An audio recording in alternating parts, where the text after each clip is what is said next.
ano po yung tinatawag na psychological wallet? At kailangan po ba talaga tong palakihin? Ano ba yan? Psychological wallet. Ano po yung psychological wallet? Hindi ko rin alam eh. Alright. Ako maliit lang, sabi ko nga, maliit lang ang pagkaalam ko sa psychological wallet. Okay? Ang psychological wallet, yung thought mo, paano ka mag-isip.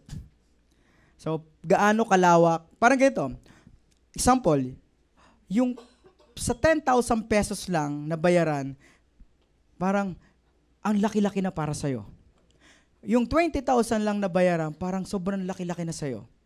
So, nag-reflect nun, ang psychological wallet mo, maiksi, maliit. Yung tipong biyaheng Manila from Bicol, parang layong-layo ka na. Parang ang hirap. Diba? Imposible, parang ganon.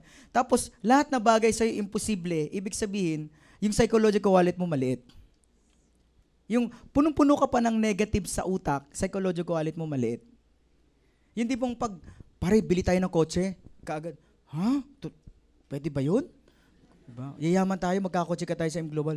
Ito ba yun?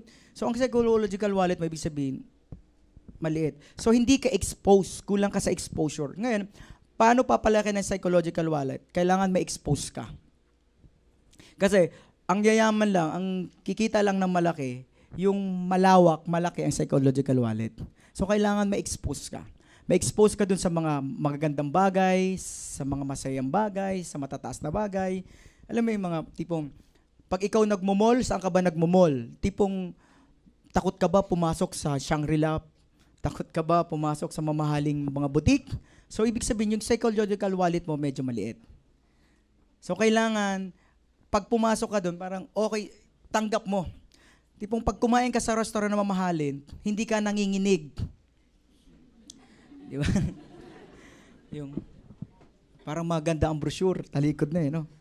Yung, may ganun ba? So, guys, okay lang. Kailangan ma-practice mo, mapalaki psychological wallet mo. Yung, pag pumasok ka sa mga hotel, 5-star hotel, hindi ka nangangaba mag-order ng coffee, kung magko-coffee ka or anong ano.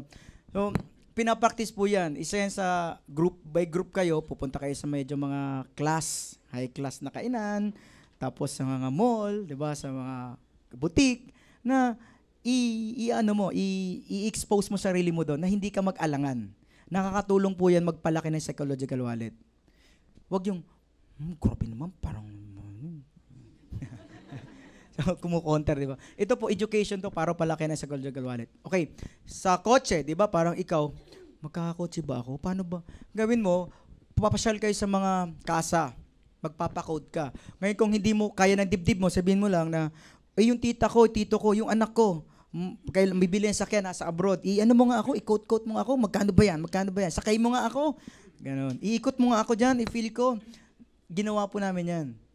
Kasi, di ba, parang, kakakutsi tayo. Paano ba to? So, punta kami sa Nissan, sa Mitsubishi, sa Toyota, di ba, sa Honda. So, ginawa namin yun.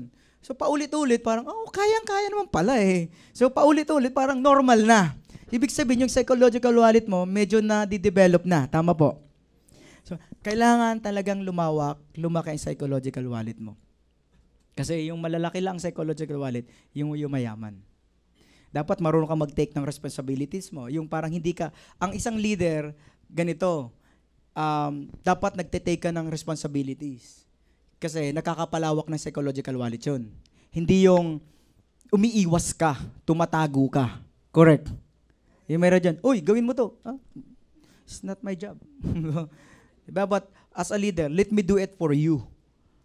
May tinatawag kang, tawag dito, initiative. Diba? So, yun. May taong may mga initiative, malawak ang psychological wallet nun. Tama po.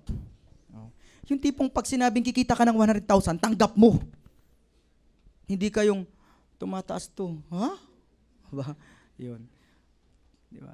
Tanggap nyo bang kukita kayo ng 100,000? Yes. Yung ganun. Yun. Tanggap mo na malinis, malinaw na malinaw sa utak mo na kukita ka ng 500,000, tanggap mo. Walang kaduda-duda. Yun, ibig sabihin, yung psychological wallet mo, develop na. Tama po? So, ang labanan dito, palawakan ng psychological wallet. natitraining yan. Ititrain mo sarili mo. I-expose mo ang sarili mo sa magaganda, sa mamahaling bagay. Huwag kang aatras. Huwag kang tatalikod. Ito parang ano lang to, game lang to eh. Parang art lang to, yung pagpapayaman. Yung The Science of Getting Rich nga eh. Tinuturo siya dun eh. Art lang to eh. Na pag na-attain mo siya, na-achieve mo siya, ay, masarap. Tama po? At dumikit ka at lumayo ka na naman dun sa mga negatibong tao. Napaka-importante yan. Dapat dun ka didikit sa mga positibong tao. Kasi yung mga positibong tao, yun yung mayroong malalawak at malalaki ang psychological wallet. Tama po? Okay. Yeah.